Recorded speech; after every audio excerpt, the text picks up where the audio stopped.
that all the time. People say, you know what, ultimately it doesn't matter. You know, when God created, how He created, we just need to be, as Christians, focusing on Jesus. And that's one of those things that sounds really great to begin with. Who wouldn't want to focus on Jesus as a Christian? That's a good point. But you have to ask, who was Jesus? Well, long before He was Savior, He was Creator.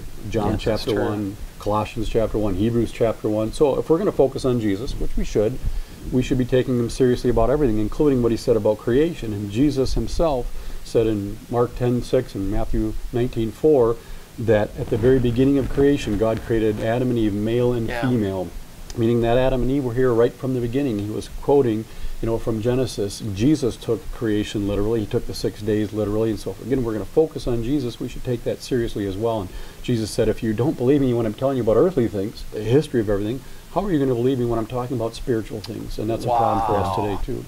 That is a great point to bring up. I mean, if we're going to trust God, let's trust God all the way, right? All or nothing. Yeah, it really is.